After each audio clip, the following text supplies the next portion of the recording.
વેદાંગ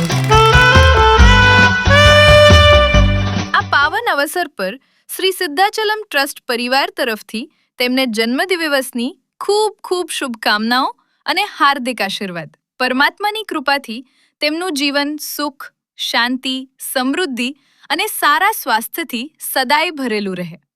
વેદાંગ તમને જન્મદિવસની ખૂબ ખૂબ શુભકામનાઓ. જો આ વિડીયો તમને પસંદ આવ્યો હોય તો જરૂરથી લાઈક કરો, શેર કરો અને તમારા પરિવારજનો તથા મિત્રો સુધી પહોંચાડો.